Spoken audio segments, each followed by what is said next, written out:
Welcome to Behind the Trigger, and today we're going to be talking about this Project CZ457 that I put together. And we're going to talk about some of the issues I had, thoughts on the overall build and stuff like that. To start things off, I want to talk about the stock. This is the PDC custom stock, and I can't say nothing but good things about this. It's got the adjustable cheek riser on it, butt plate.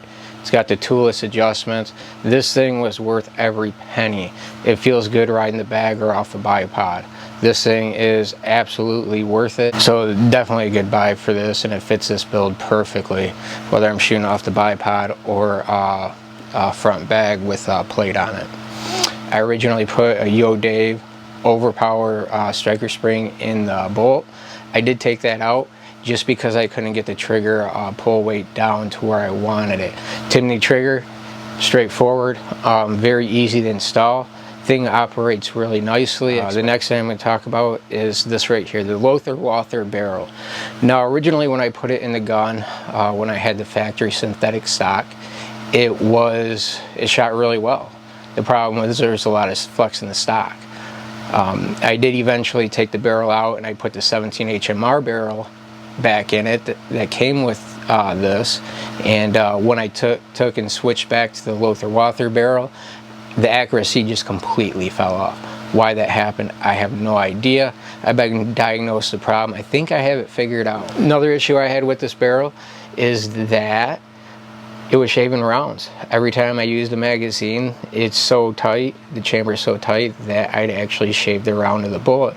So I'd end up with little half moons right there above the breech. So what I did is I actually went in with a Dremel, and this is one of those things that if you don't know what you're doing, you can damage the barrel, okay? I do not recommend doing this at all. I knew what I was doing, and I did risk messing up the chamber, but I went and did it anyways.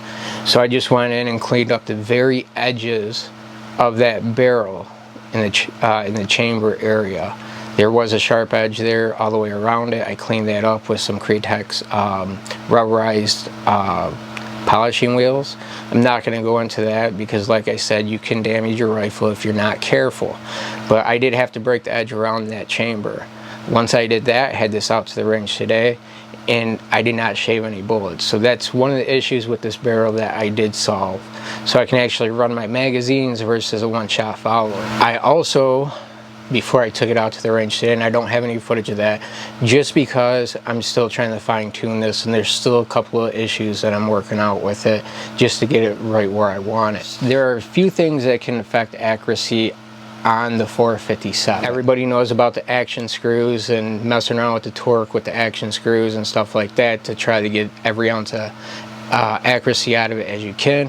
There are two other places you need to look when you're looking at tension screws and accuracy. You need to look at barrel tension screws. I think CZ recommends 44 inch-pounds of torque on it, or it's 44 Newton meters, whatever the case may be. But that definitely affects accuracy, and that's one of the things that I've been messing with. I think I got it right about where it's going to shoot, so I'm going to leave it alone for a little bit and see what happens. You got a little plate inside the receiver. That plate actually has the feed ramp on it, and that actually comes in contact with the bottom of the barrel itself, and that's where that little flat part is cut into the barrel. That plate touches that. Now the tension on that also can affect your accuracy. Not a whole lot, but it does apply pressure to the bottom of that barrel. So that's another thing I've been playing with a little bit. I think I got this dialed in pretty good.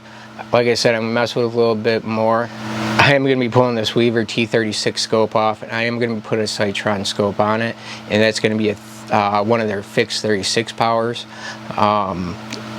It's just, the glass is a lot more clear, and I like the reticle a lot better. This one does have the fine crosshair, but it's not as clear. So I'm going to take it off and see if that helps out a little bit with the consistency. In the future, I am going to be shooting this outside on the bench, so keep an eye out. Till next time.